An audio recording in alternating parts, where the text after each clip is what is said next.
H3H3 wins in copyright lawsuit. WeWork gets $4.4 billion investment from SoftBank. Uber's financials show the company is still growing despite the drama, and more.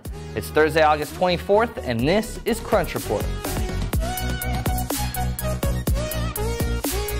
What up, TechCrunch land? Hope you're all killing it on this Thursday. Here's the news. WeWork has announced it's received a massive $4.4 billion investment from SoftBank Group and SoftBank Vision Fund.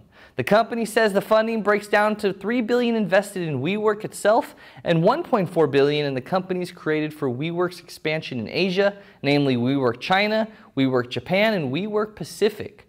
The $1.4 billion includes SoftBank's previously announced investment in WeWork China.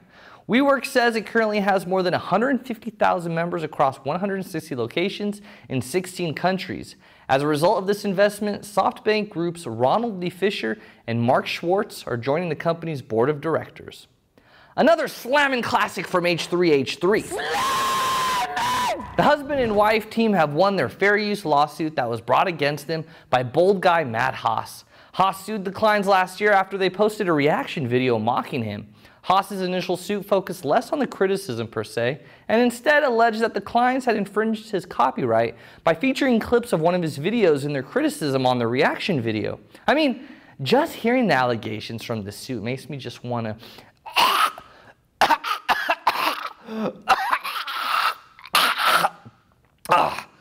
The three claims that were brought against H3H3 were copyright infringement, misrepresentation, and defamation. And luckily for the YouTube community at large, and just creativity in general, they were all dropped. Congratulations, guys, and Papa bless. Social Capital is looking to make it easier for startups to open themselves up to the public markets.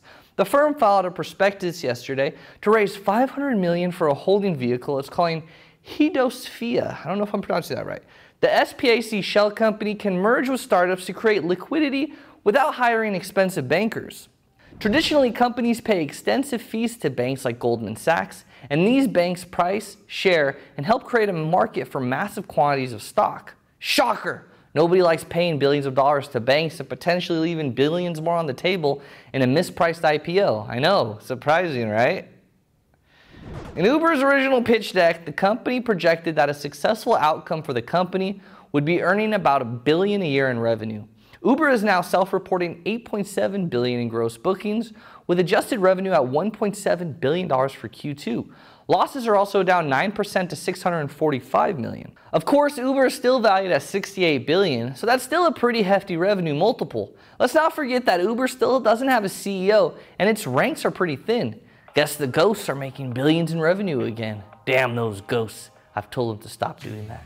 That's the report for today. Hit that like or love button, share this video, and if you're listening to me on Amazon Echo or Google Home, it would be great if you could just leave some reviews, get us higher in the rankings there. That would be nice. Crunch Report is every weekday at 7 p.m. Eastern, 4 p.m. Pacific on TechCrunch.com. You can also find us on iTunes and on YouTube. And guess what? We'll see you tomorrow.